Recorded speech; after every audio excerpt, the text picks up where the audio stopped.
فكيف أجيب يا ويحي ومن ذا سوف يحميني أسلي النفس آگے رکوع نمبر 12 شروع ہو رہا ہے قل من کان عدوا لجبریل۔ یہ بڑا عجیب رکوع ہے جس میں اللہ تعالیٰ نے کچھ احکامات بھی بیان فرمائے۔ اس کی ابتدا قل من کان عدوا لجبریل کہ جو جبریل کا دشمن ہے، تو اس کا مطلب یہ ہوا کہ اس کے پیچھے کوئی قصہ ہے۔ وہ یہ تھا کہ یہود حضور صلی اللہ علیہ وسلم کے پاس آئے، آپ سے بہت سی باتیں پوچھیں، سوالات کیے، آپ نے سب جوابات دیے۔ تو کہنے لگے اچھا یہ بتائیں آپ پر وحی کون لے کر آتا ہے؟ آپ نے فرمایا جبریل۔ کہنے لگے ہو جبریل تو ہمارا دشمن ہے، ہم کبھی اس کی وحی پر ایمان نہیں لائیں گے۔ کیوں دشمن ہے؟ کہ بنی اسرائیل پر جتنے عذابات آئے وہ جبریل لے کر آئے، اور یہ جبریل ہماری اندر کی باتیں آپ کو بتا دیتا ہے آ کر، یعنی ہماری غیبت کرتا ہے، چغلی کرتا ہے، تو ہم نہیں اس کو مانتے۔ تو ظاہر ہے جبریل علیہ السلام تو اللہ کے فرشتے ہیں، اللہ کے حکم سے وحی لاتے ہیں، اللہ کے حکم سے بتاتے ہیں۔ تو جو اللہ کے بھیجے ہوئے فرشتے کا دشمن ہو وہ اللہ کا دشمن ہے، اور جو اللہ کے بھیجے ہوئے نبی کا دشمن ہوگا وہ بھی اللہ کا دشمن ہے۔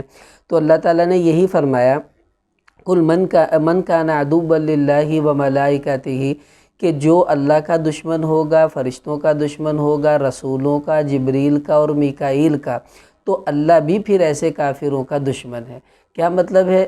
کہ اللہ کے بھیجے ہوں سے دشمنی، یہ ڈائریکٹ اللہ سے دشمنی ہے، اس وجہ سے اللہ نے ان کو اپنا دشمن ٹھہرایا۔ تو اس سے پتہ چلا جو لوگ دین کا پیغام لے کر آئیں وہ اللہ کے بھیجے ہوئے ہوتے ہیں، ان کے ساتھ کبھی برا سلوک نہیں کرنا چاہیے۔ آگے اللہ تعالیٰ نے وَاتَّبَعُوا مَا تَتْلُو الشَّيَاطِينُ عَلَى مُلْكِ سُلَيْمَانَ، یہاں پر سلیمان علیہ السلام کا ذکر ہے۔ اصل میں یہود جو تھے وہ یہ کہتے تھے کہ سلیمان علیہ السلام نے جو اتنی بڑی بادشاہت کی ہے یہ ان کا کمال نہیں تھا، جادو کے زور پر انہوں نے یہ سب کیا۔ وہ جادو کرتے تھے، جنات ان کے تابع تھے، تو جنوں سے وہ سب کام کرواتے تھے، تو ان کی جتنی حکومت تھی وہ سب جادو کی وجہ سے تھی۔ تو اللہ تعالیٰ نے یہاں پر اس کا رد فرمایا کہ وَمَا كَفَرَ سُلَيْمَانُ وَلَكِنَّ الشَّيَاطِينَ كَفَرُوا، کہ جادو کرنا تو کفر کا کام ہے، اور سلیمان علیہ السلام نبی ہو کر کفر کریں یہ کبھی نہیں ہو سکتا، بلکہ یہ شیاطین تھے جو جادو کرتے تھے، کفر کرتے تھے، اور لوگوں کو جو ہے وہ جادو سکھایا کرتے تھے۔ اصل میں اس زمانے میں جادو کا بڑا زور چل رہا تھا، تو معجزہ اور جادو میں بہت فرق ہوتا ہے۔ دیکھیں جادو اسباب سے ہوتا ہے، معجزہ بغیر اسباب کے ہوتا ہے۔ جادو جب چاہیں کر لیں، لیکن معجزہ جب چاہیں ہو ایسا نہیں، جب اللہ چاہیں گے اس وقت ہوگا۔ پھر جادو کا مقابلہ ہو سکتا ہے لیکن معجزے کا مقابلہ کبھی نہیں ہو سکتا۔ تو اس وجہ سے سلیمان علیہ السلام نبی تھے، اللہ نے ان کو معجزے عطا فرمائے تھے، اور لوگ بیچارے دھوکے سے یہ سمجھنے لگے کہ شاید وہ جادو تھا، حالانکہ وہ جادو نہیں تھا۔ تو اللہ نے اسی کا یہاں پر رد کیا کہ کوئی نبی جادوگر نہیں ہوا کرتا، اس کا جو بھی کام خلاف عقل تمہیں نظر آئے وہ اللہ کی قدرت ہے، وہ اس کا معجزہ ہے۔ آگے اللہ تعالیٰ نے پھر ایک قصہ یہاں پر فرمایا، وہ یہ کہ ہاروت اور ماروت کا قصہ۔ اصل میں عراق کے علاقے میں اس وقت بہت جادو کا زور تھا، اور یہ پورا علاقہ اس کی لپیٹ میں تھا۔ خاص طور پر بابل شہر جس کا ذکر اللہ نے یہاں بھی کیا، وہاں پر تو بہت زیادہ جادو اپنے زوروں پر تھا، لوگ جادو سیکھ رہے تھے۔ تو پھر اللہ تعالیٰ نے لوگوں کی اصلاح کے لیے اور امتحان کے لیے 2 فرشتوں کو بھیجا جو ہاروت اور ماروت تھے، جس کا ذکر اس رکوع کے اندر ہے۔ اب یہ ہاروت ماروت کو کیوں بھیجا؟ اصل میں یہ آ کر لوگوں کو جادو نہیں سکھاتے تھے، بلکہ یہ صحیح اور غلط کی تمیز کر کر ان کے سامنے باتوں کو کھول دیتے تھے۔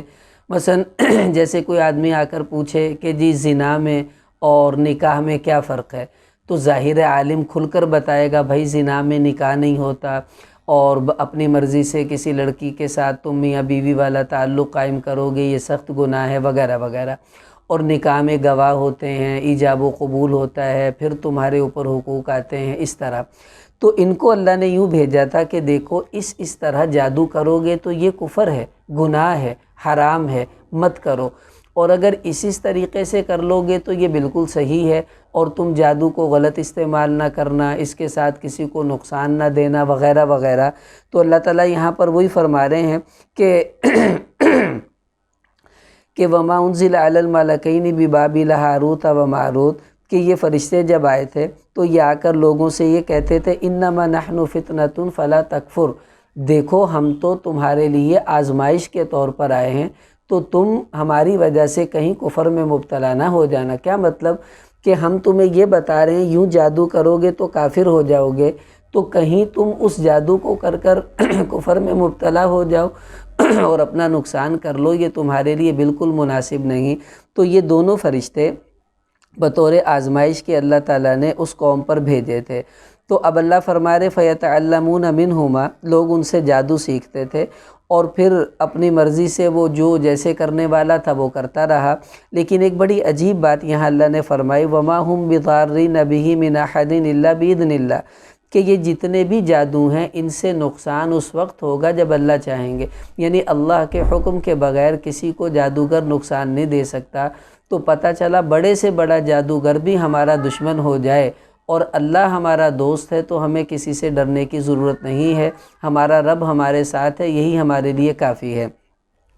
دوسری بات یہ کہ دیکھیں جادو یہ شرعاً کسی بھی قسم کا جادو ہو شریعت نے اس کو حرام قرار دیا ہے، اور خاص طور پر ایسا جادو جس میں جنوں شیاطین سے مدد مانگی جائے اور حرام کاموں کا ارتکاب کیا جائے، ناپاک رہنا۔ قرآن پاک پر بعض ایسے جادوگر ہیں کہ جتنا شیطان کو خوش کرتے ہیں تو ان کا کالا جادو اتنا چلتا ہے، قرآن پھاڑ دیتے ہیں، قرآن کے اوپر بیت الخلاء بنا لیتے ہیں، نعوذ باللہ عجیب عجیب کام کرتے ہیں، خون سے وہ تعویذ لکھتے ہیں۔ تو اس قسم کے جتنے بھی جادو ہیں جن میں اللہ کے غیر سے مدد مانگی جائے، شیاطین سے مدد مانگی جائے، یا ایسے منتر جو شرک پر مبنی ہو وہ پڑھے جائیں، یہ لازمی بات ہے، یہ سب کفر ہے، کرنے والا بھی کافر ہوگا، کروانے والا بھی سخت گنہگار ہوگا، اس لیے ایسے کاموں سے بچنا چاہیے۔ ہاں اللہ کا کلام ہے، حضور کی حدیثیں ہیں، حفاظت کے لیے ان کو پڑھیں۔ اور یہ بھی بڑا عجیب معاملہ ہمارے معاشرے میں چلتا ہے، لوگ تھوڑی سی کوئی بات ہو کہ جی ہم پر کسی نے جادو کروا دیا، جادوگروں کے پاس پہنچتے ہیں، وہ کہتے ہیں ہاں آپ پر جادو ہے، ہم اس کا توڑ کر دیتے ہیں، 20,000 روپے لگیں گے۔ ہزاروں روپے لوگ لٹا دیتے ہیں، حالانکہ کوئی جادو نہیں، کچھ نہیں، وہ سب ڈھونس ہوتے ہیں لوگوں کے کمانے کے۔ تو یاد رکھیں کہ اللہ کی طاقت سے بڑھ کر کسی کی طاقت نہیں ہوتی، یہ ساری اللہ کی مخلوق ہے، جنات بھی، شیاطین بھی۔ اگر خدا نہ خواستہ کچھ ہے تو ہم اپنے اللہ سے رجوع کریں، قرآن کی تلاوت کریں۔ سورہ فلق اور ناس حضور پر کب اتری؟ جب آپ پر جادو ہوا، تو ان کو پڑھ کر اپنے اوپر دم کرنے کا اہتمام کریں، تو بڑے سے بڑا جادو بھی ہوگا تو اللہ تعالیٰ انشاءاللہ اس کو ختم فرما دیں گے۔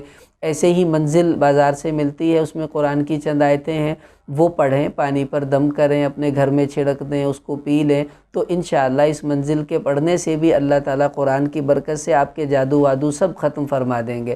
تو پتہ چلا کہ یہ جو کفر تھا وہ جادو تھا جو کفریہ کلمات کے ذریعے کیا جاتا تھا، تو اللہ نے اسی کا انکار کیا ہے کہ وَمَا كَفَرَ سُلَيْمَانَ، کہ سلیمان علیہ السلام نے کوئی کفر نہیں کیا، یہ جنات اور شیاطین تھے جو ایسے غلط کام کیا کرتے تھے، اور نہ ہی ان فرشتوں نے کوئی کفریہ جادو سکھایا، بلکہ وہ تو بطور امتحان انہوں نے لوگوں کو بتایا تھا، تاکہ لوگوں کا امتحان ہو کہ یہ صحیح چیز کو اختیار کرتے ہیں یا غلط چیز کو۔